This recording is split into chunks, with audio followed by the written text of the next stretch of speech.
Sarah watched as Farley concluded his interview with Mr. Taylor, or rather, as Cliff shut Farley down. He hadn't expected to get anything earth-shattering out of the interview, but Farley was good. He knew how to play stupid. He was just a dumb patrol cop who didn't know what he was doing, but his clumsy questions often netted interesting results. Like this time. He watched Cliff as he strode to the door, indignation and annoyance easily visible on his face. Lucero popped back into the hall to open the door to the other interview room, startling Davy again in mid-nail gnaw. "Mr. Jones, you're free to go. Mr. Taylor, good to see you. Thank you both for your cooperation. Please leave the contact information requested with the clerk when you pick up your phones. And stay in the area, pending vacation notwithstanding. Make sure your cell phones have a signal wherever you go. Don't leave the state. We might need your further assistance." "Forget it. Here's my attorney's card. Call him. We're done answering questions. Come on, Davy, let's go. We've got a cabin to explore." Holding hands, the couple walked proudly down the hall towards the lobby. Nothing to feel anxious about. Nothing to feel guilty over. Innocence proclaimed with their every step. Farley looked at Lucero, who just shrugged. "I gotta talk to McConnell. He wasn't expecting much, and that's about what we got. Good work on Mr. Taylor, though. I don't think he would have talked nearly as much to anyone else. Good work." Farley was surprised. A compliment from the detective was rare. "My pleasure," he answered with a grin. Adios, sayonara, farewell. He felt the small body cooling slowly beneath him. It was as inevitable as the tides. His beloveds never seemed to last for more than 4 or 5 days. Slowly he disentangled his fingers from the twisted rosary and, with practiced ease, scooped the boy's body in his arms as he rolled out of bed and stood up. He walked quickly into the bathroom and started hot water running in the bathtub, depositing the body in the tub as the water filled. Gloves on, he added a generous amount of Dawn dishwashing detergent to the water, suds immediately forming in large white piles that covered the surface of the bath water and the small figure floating there. He pulled his rain suit and clear shoe protectors on over his naked body. Now was not the time to be concerned with minor discomfort. He soaped up the body with more Dawn, paying special attention to ears and nostrils, underarms and between legs, between toes, and under fingernails, then pulled the drain plug and rinsed the body with the shower wand. After a quick but thorough rinse, he pulled a large black trash bag out from behind the toilet and rolled the stiffening form into a ball, then into the bag. A quick soap and rinse of the bag's exterior, then he left it in the bathtub momentarily to get the large backpack from its place on a coat hook on the wall of the mudroom. Once the body and its bag was secure in the backpack, he set it on the mudroom floor. His turn for the shower now. After a preliminary Dawn wash and thorough rinse, still wearing the gloves, shoe protectors, and rain suit, he then removed the shoes and suit, turning the suit inside out and washing it yet again. The boots were thoroughly soaked and then rinsed and hung over the shower stall door to dry. Finally, he soaked his naked body up with Dawn and rinsed himself off thoroughly, removing the gloves at the last to be shredded and composted. The entire process had taken him approximately 15 minutes. Time to get dressed. They had one last moment together before he would have to say goodbye, once again, to a beloved. Goodbye, adios, sayonara, farewell. Goodbye, my beloved. Goodbye. Sunshine? I woke up starving, famished, ravenous. My brain kept adding more adjectives to the growing list that described the state of my very empty stomach. Voracious, beyond hangry. I patted my way to the kitchen, all the drapes still closed, my eyes grown accustomed, familiar even, to the available dim light, feeling the cold, hard tiles beneath my feet in socks.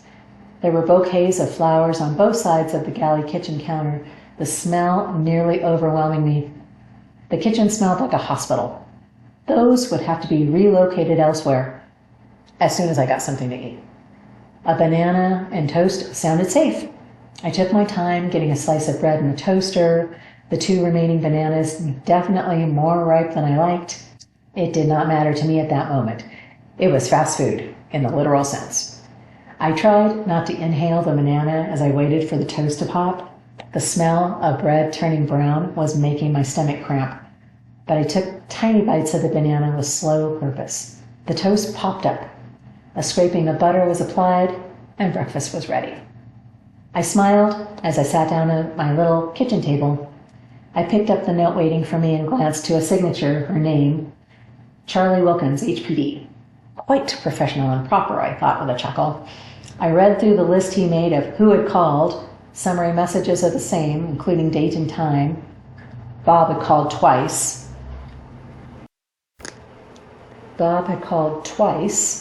And as I glanced at my phone, I saw several missed calls and texts from him as well. My boss had called once, emailed and texted me. I winced at that.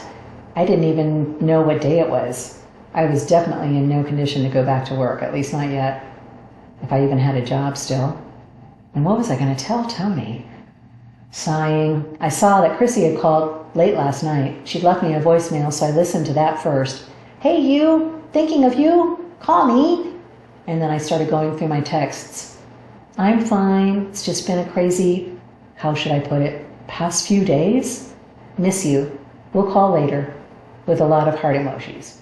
Completely inadequate. It almost didn't matter. I still felt like I had met the wrong side of a brick wall.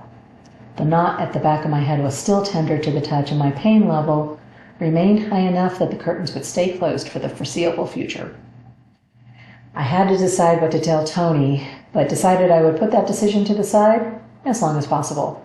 Charlie's note had ended with a request that I text him when I was up, so I started a reply. Thank you for everything. I'm doing better. I ate a banana and toast. And why would he want to know that? My plan for today is to figure out what to tell my boss about why I haven't been there for... And now I had to look at my phone for the date and time. Crap. It was Tuesday? Afternoon Tuesday? I started feeling queasy and tried to refocus on my text to Charlie. For the past 2 days. Anyways, I'll let you know how it's going tonight. Thanks again. Really. It sounded so lame to me, but it was the best I could do. I hit send. My phone startled me, vibrating with a call coming in. I glanced at the caller ID and saw Charlie Wilkins, HPD. When had I put his number in my contacts? I swiped to accept the call. After the necessary pleasantries were finished, he got right down to business. Don't worry about your job. HPD made arrangements for you to be on unpaid leave of absence. What? Because you're working with the police on an investigation as an independent contractor. You won't lose your benefits or position at work, and you'll be paid the same as you are at the title company, effective immediately, if that works for you, of course. You don't have to accept, but give me a minute here. I decided to take pity on him and told him sure, that would work. Did they have my bank info, all of that stuff? I still hadn't read or listened to Tony's messages, so I ended the call as quickly as I could without sounding like I was trying to get off the phone. At least I hoped I didn't sound like that. It seemed like Charlie was a little reluctant to end the call. Maybe. Might have been my imagination. Maybe. With a mental shrug, I looked through the rest of my missed calls, emails, and texts. They were all from the weekend. No one had tried to reach me at all yesterday. I texted Tony, just confirming my unpaid. Typing the words still made me wince. LOA status. While I'm helping the police, we'll keep you posted. I don't expect it'll take more than... And this time I really had to think, how long was I going to be dealing with this whole situation? I sighed and finished my text with 2 weeks, thanks, and a smiley face. I caught a text immediately from my boss who sent a thumbs up, like, communication by emoji.